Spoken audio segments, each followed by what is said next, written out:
The college basketball season is about to start, and today I will be giving my rankings of the 10 best players of the 2025 recruiting class. I always like to do these before the season starts because I want the rankings to purely be based off the scouting I did, watching their high school film.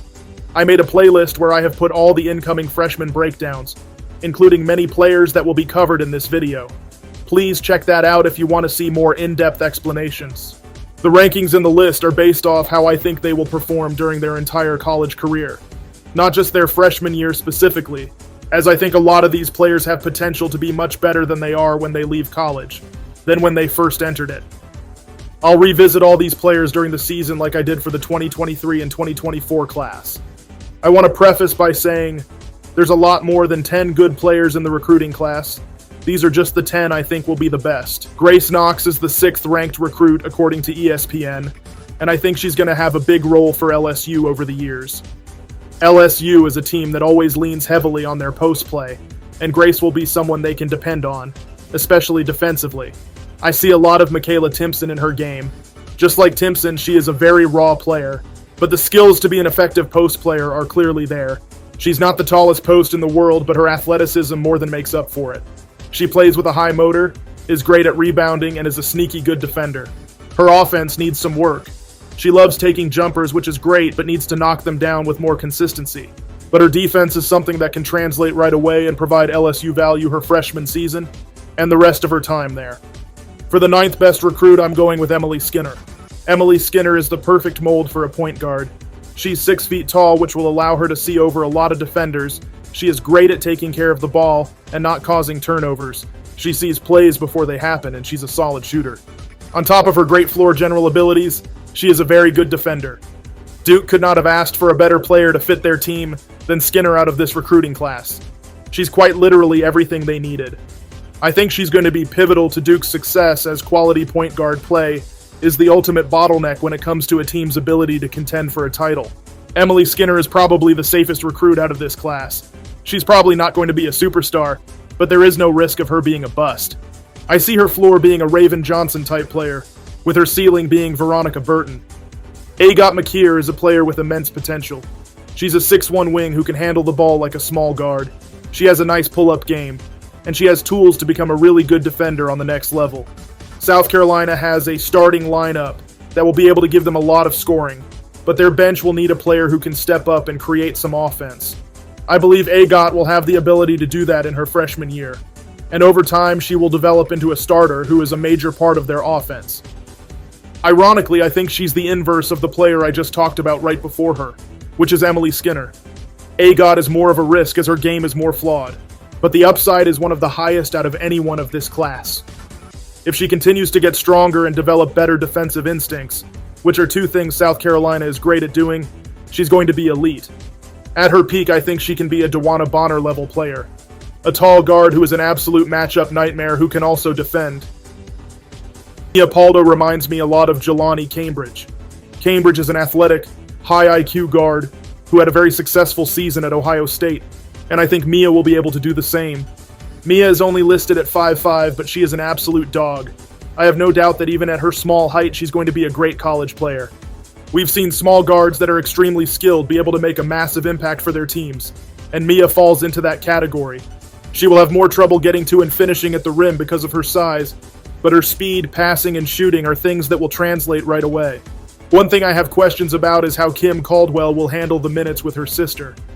I wonder if Kim will force them to play separately because she's not comfortable having two 5'5" players on the court at the same time, or if they will have some action together. I think Mia will look good either way, but getting some actions on the court with her twin could take her to another level. Sienna Betts is the hardest person to rank on this list, and this isn't related to the injury she unfortunately sustained before the start of the season, which I hope she is able to make a full recovery from. Injuries are something you never want to see, especially with a freshman with so much potential. But the reason she's so hard to rank is because her game is very reliant on her size. When you're 6'6" or even 6'7", this isn't something you have to worry about as much. But I think at 6'4", it's a little different. She has great footwork. She has a signature one-leg mid-range which will be very hard to guard, and she's an amazing rebounder.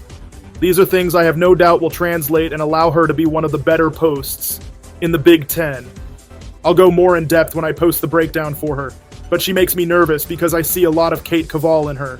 She has potential to be one of the best posts in the country, but she has flaws in her game that aren't nearly being talked about enough, especially her ball security in the post. I imagine this ranking will be controversial, but I still think Sienna Betts is the best post player out of this class and will do great things for UCLA. There's just a few players I like more, but this does not take away from the exceptional player she could be. The first player I have cracking my top 5 is a 5'9" Australian guard who committed to Arkansas, Bonnie Deas. International players coming over to America and making a major impact is becoming more and more common, but one country that's been doing this for years is Australia. And they got a player in Bonnie Deas who I rate very highly. She made the All-Star 5 in the Under-19 World Cup, and she beat out some pretty tough competition to do it. She was consistently the best player on a very stacked Under-19 Australia team, and I think that has to count for something.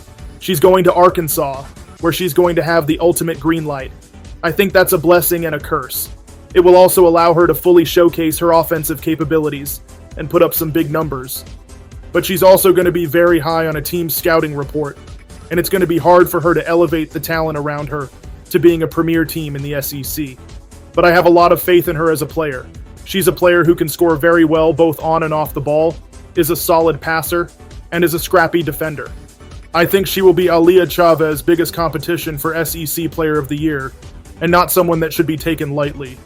This ranking might surprise a lot of people, as she's probably not even that well known, but there was a player I was watching at the Under-19 tournament, and I was like, who the heck is that? And I think a lot of people will have the same reaction when she starts balling at Washington. Her name is Sienna Harvey. She looked very good in the tournament, and I started watching more of her games. The more I watch, the more I'm impressed with her. Washington has a very strong recruiting class coming in next year, and I think Sienna Harvey has the most potential out of all of them. When it comes to the eye test, Sienna is someone that absolutely passes it. The way she hoops just looks like a future pro. Sienna Harvey has a nasty handle and is one of the shiftiest players in this class. She hits stepbacks with ease. She also has a versatile layup package. She has mastered the balance of when to be flashy and when to do a practical move. Even though Bonnie Deas has looked like a better player for the Australian team, I'm giving Sienna Harvey the slight edge because I think her ceiling is higher. I think the worst case scenario is that she's Kiki Rice, a player who can control the tempo of the game, who will occasionally make some highlight plays. But at her peak, I think she can be one of the most dynamic guards in the country. Now we move on to the top 3. I have Aaliyah Chavez being the third best prospect. She's going to be must-see TV. She's going to make flashy passes, make some crazy layups, and shoot some cool-looking step-back threes. It seems like every year there's a really flashy player who arguably has more talent than anyone in the class, but is held back by their style of play.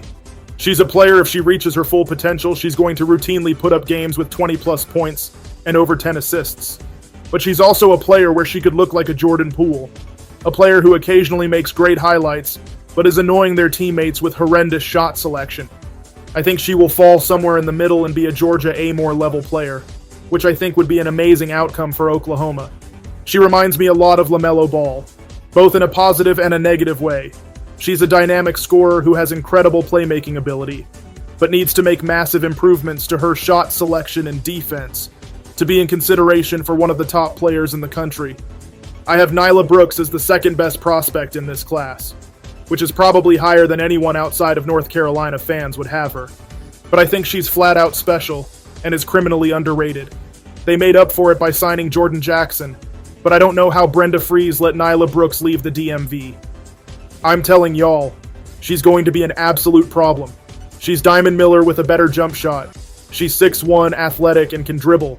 She's a little turnover prone, but if she figures that out, it's a wrap. This is truly a player where I believe coaches are going to watch her play and ask themselves why in the world did they not try harder to recruit her. I could see her having a much bigger role in her freshman year than a lot of people expect for North Carolina, and in her upperclassmen years she has a very strong chance to be the go-to scoring option for the number 1 recruit. I completely agree with ESPN. I like a lot of the players in the class, but I really do believe it's Jazzy Davidson than everyone else. Out of all of the guards I've scouted on this channel, the only ones I would take over her are Hannah Hidalgo and Juju Watkins. I haven't seen her take a single dribble in college, but I think she will walk in and be a top 3 player in the Big Ten. She's that special. Versatility is a word that gets thrown around a lot, but Jazzy Davidson is a player that legit does everything. She's an elite mid-range scorer, is a good three-point shooter, can defend multiple positions at a high level, and she can facilitate the offense. Her best ability is that she can be thrown into any situation and thrive. This year she's going to have a huge weight on her shoulders because of Kiki entering the draft and Juju being out for the season. And when Juju Watkins comes back and Sanaya Hall gets there, Jazzy's ability to pass and score off the ball will allow her to still be dominant on the offensive end. She's my pick for National Freshman of the Year, and she's someone I think will develop into a top 5 player in the entire country. But that's it for this video.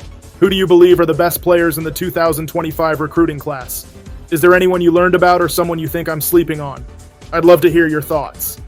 If you enjoyed this video, please hit the hype button as it's a major help in the YouTube algorithm. As always, thanks for watching.